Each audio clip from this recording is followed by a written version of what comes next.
A gente teve o privilégio de estar também fazendo uma palestra lá na CPAD e, por questão de tempo, né, não vai dar para a gente comunicar aqui todo o livro, né, discorrer sobre todo o livro. A palestra já está no canal da CPAD, os irmãos podem estar conferindo lá.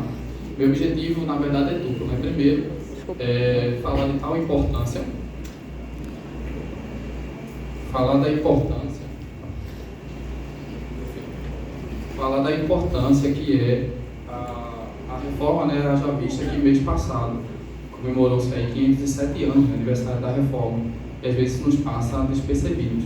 E o segundo, mostrar assim, a reforma de uma maneira, talvez, pelo menos por mim, inédita, né? Talvez não tenham visto ainda a forma como o autor aqui ele ilustra nesse livro a ideia de reforma, né? Que a gente às vezes não dá o devido valor. Um pouquinho do livro, em breves tempos, ele, na verdade, o autor aqui, o pastor Paulo Ferreira, ele tinha a ideia de, na verdade, dar apenas uma palestra sobre o tema. Ele escreveu não mais do que 2 dezenas de uma apostila, e aí foi pesquisando, se interessou muito pelo tema, e acabou virando um livro, o qual também não tinha interesse de divulgar, né? Mas veja só, passou pela CPAD e hoje está nas nossas mãos. Pronto. E aí, primeiro, né, como o motor interno funciona. E aí, calma, que você está na palestra certa. A ideia aqui é que o motor de 4 tempos, de combustão interna de 4 tempos, que funciona da seguinte forma, né? No primeiro tempo, admissão, acho que os irmãos conseguem ver direitinho daí, né? Certo. No primeiro tempo, admissão, abre-se uma válvula aqui de entrada, e aí entra uma mistura de ar combustível, certo? Essa mistura empurra esse pistão. E aí, no segundo tempo, esse pistão vai novamente agora empurrar essa mistura, esses elementos, e eles vão se misturar e de forma a comprimir, né? Por isso que é compressão. Nesse terino, do segundo para o terceiro tempo, abre-se uma centelha, talvez não dá para ver muito bem aqui, mas nesse pontinho aqui central tem uma centelha, e essa mistura que é inflamável explode. E aí o terceiro tempo é a explosão, empurrando novamente o pistão para baixo. E aí no último tempo, que é o quarto, esse pistão volta novamente e aí abre uma válvula aqui, né, de escape, e aí os gases agora, o resíduo desses gases vão estar saindo. Eu tenho uma ilustração aqui talvez melhor, que como funciona, né? Pronto, essa é a ideia. E aí o que é que isso tem a ver com a reforma? Para o autor, a reforma se deu nesses 4 tempos. Teve um tempo de admissão, um tempo de compressão, um tempo de explosão e um tempo de descarga. E aí ele vai dizer que os desdobramentos da reforma, que não foi só de ordem religiosa, mas de ordem política, econômica, social, ética, entre outras, educação também,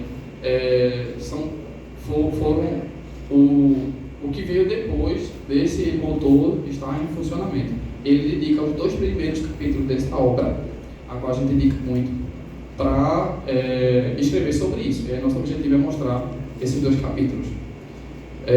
Então, na admissão, ele vai dizer aqui, essa mistura simboliza a insatisfação popular gerada na pré-reforma pela frouxidão moral do clero e privilégio da aristocracia, que produziram revolta em parte do próprio clero e nas classes sociais desfavorecidas. Não por acaso, essas classes eram chamadas de servos pelos senhores feudais. A insatisfação foi se propagando através de ideias que eclodiram por volta do século XIII. Isso é a admissão. A compressão, segundo o tempo desse motor imaginário, foi o tempo em que as massas populares insatisfeitas começaram a revoltar-se aqui e ali nas rebeliões contra o feudalismo, concomitantemente, insatisfação contagiou os governantes e a nobreza, e ao perceberem que os privilégios da igreja subtraíam deles parte expressiva do trabalho e das rendas. No terceiro tempo, a explosão, a centelha que provocou a explosão da reforma foi a venda das indulgências. Ele vai falar um pouquinho também. E por fim, a descarga simboliza os eventos que se seguiram à reforma, guerras religiosas, conflitos de interesse e inúmeros outros que produziram as mudanças políticas, econômicas e sociais nos países europeus e suas colônias, inclusive no Brasil. Tá? Pronto, aí o primeiro capítulo ele vai dedicar o primeiro e o segundo tempos desse motor. E aí ele vai mostrar que a reforma, como admissão e como compressão, chegou antes da reforma propriamente dita, que a gente chama de pré-reforma, chegou num nível de insatisfação tal que nem o próprio clero suportava mais as ações, os comportamentos próprio clero. Ele vai citar, bem mais na frente, por exemplo, a constantinização, né? Começar com Constantino, que a ideia de um cristianismo nominal, né? Muitos se converteram ali apenas para agradar o imperador, mas os desdobramentos disso ao longo do tempo, né? A gente está falando aí do século IV, ao longo do tempo, né? Chegando perto do estopim da Reforma, por exemplo, ele cita o caso do Papa Inocêncio III, que se intitulou Vicário de Deus, e dizia bem assim para os monarcas da época: vocês governam durante a noite, nós governamos durante o dia porque nós somos o luzeiro maior, vocês são o luzeiro menor. Então queria ditar que a própria monarquia, não só o clero, né, não só a parte religiosa, mas a parte política também deveria agir. Isso foi demais, assim, não só para o clero, né, mas para a monarquia e para a população de modo geral insatisfeita. Além disso, outras causas que a gente pode elencar são essas, né? Divisão entre o clero e os fiéis, a salvação a partir da igreja, a salvação adquirida através das obras, os sacramentos como forma de conceder graça, um clero corrupto e a Bíblia longe das mãos do povo comum. Então foram motivos de sobra para gerar insatisfação, tal, né, como gerou para que se desse a reforma. E aí, alguns nomes podem ser citados como pré-reformadores, né? Homens que eu fiz questão de destacar a parte do final das suas vidas, né? Como eles foram mortos, perseguidos e mortos pela Igreja Católica, né? Porque deram literalmente a sua vida pela causa. E temos aí, né, Oakham, o qual, assim, muito do que Lutero escreveu, né, pode se atribuir a ele. Wycliffe, que é chamado a estrela d'alva da Reforma, esse inclusive, né, contribui muito para a primeira tradução da Bíblia inglesa. Ele dizia que, assim como Deus revelou a Moisés na sua língua, Jesus e os apóstolos escreveram na mesma língua dos que ouviram, então o povo merecia ter a Bíblia na sua língua. Ian Hus, é assim que o autor pronuncia, conhecido por nós como John Hus, tcheco, né? Esse nome vem de tcheco, que significa ganso, e tem uma profecia dele, né? Ele morre ali em 1415, e ele disse que foi queimado, né? Morreu queimado na fogueira. Ele disse que, para quem estava queimando, né? Representante da igreja: hoje vocês incendeiam, incineram e tentam calar um ganso, mas daqui a 100 anos haverá um cisne que vocês não vão incinerar nem calar. E Deus cumpriu essa profecia, porque 102 anos depois nascia Lutero, né? Savonarola e outros que podem ser citados. Um exemplar aí de uma tradução bíblica, né? Pronto. Nesse interim, entre os pré-reformadores e a reforma, muitas contribuições apareceram no mundo, né? Um cenário, um palco montado para o que se deu como a reforma. Então, grandes descobertas e navegamentos, navegações, né, que a gente já conhece. O humanismo e o renascimento muito desenvolvido, aí a ciência, as artes, as disciplinas que nós hoje conhecemos, os instrumentos científicos, a lei da natureza, a face do planeta descoberta. Então, muitas contribuições notáveis desse período aí, tá?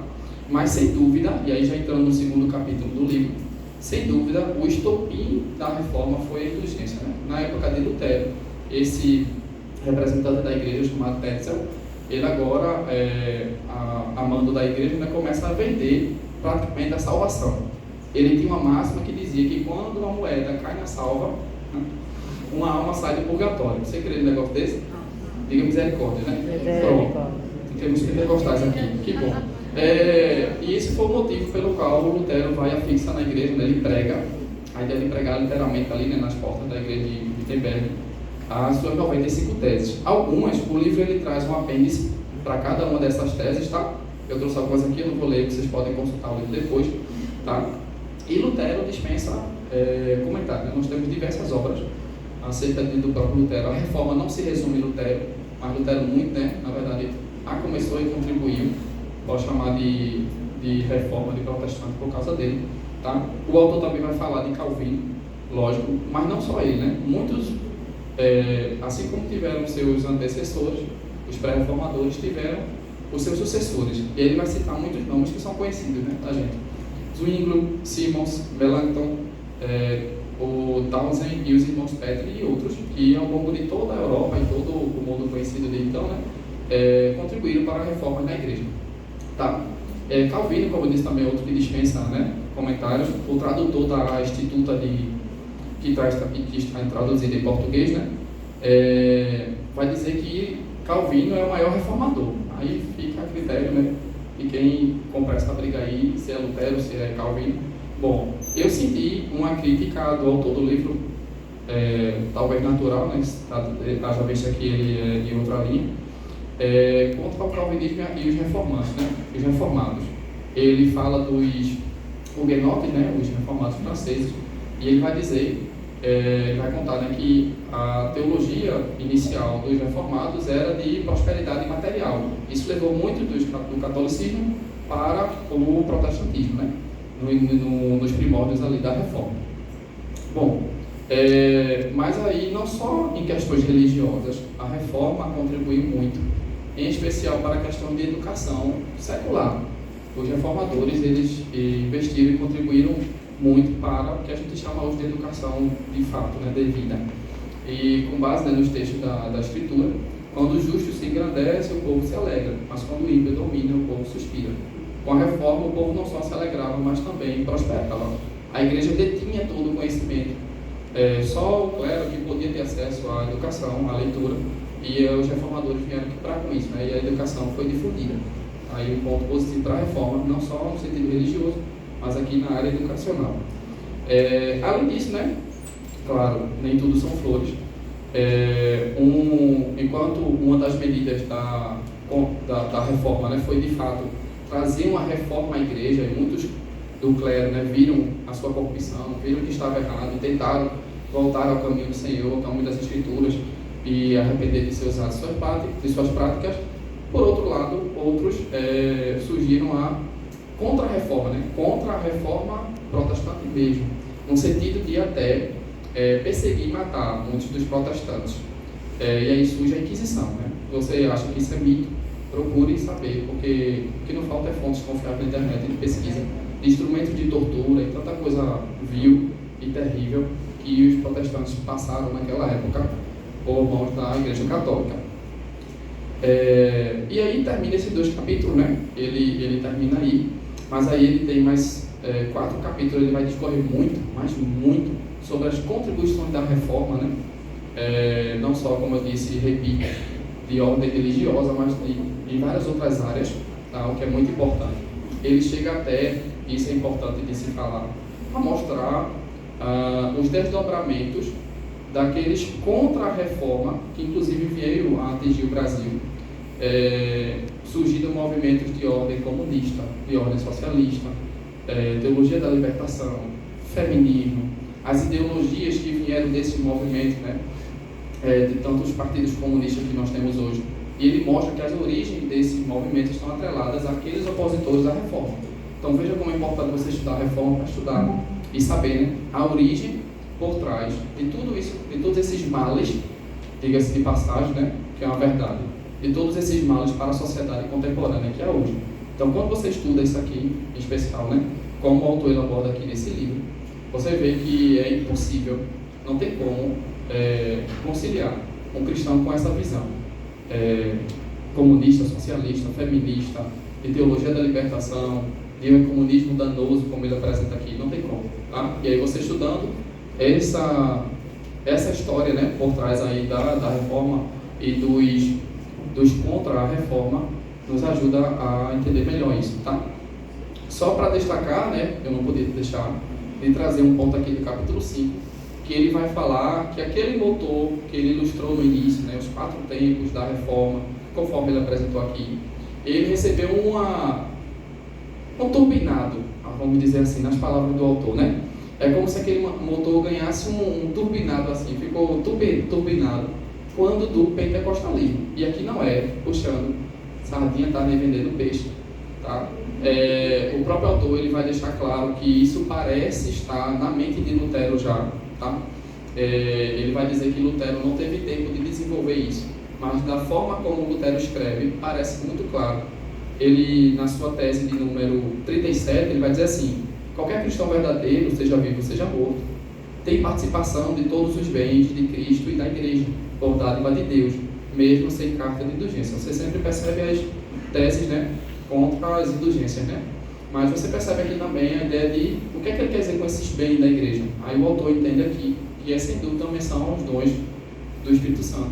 e aí desdobra-se no pentecostalismo, né? Eita glória! Amém. Né?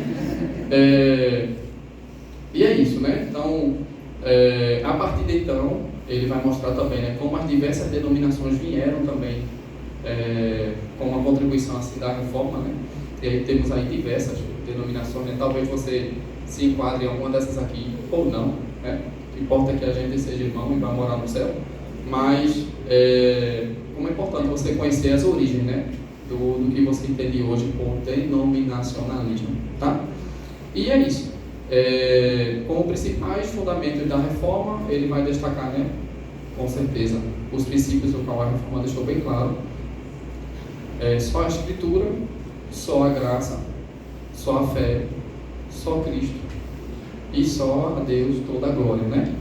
E que isso seja um princípio vivo e verdadeiro em todo cristão de hoje, independente de denominação, tá?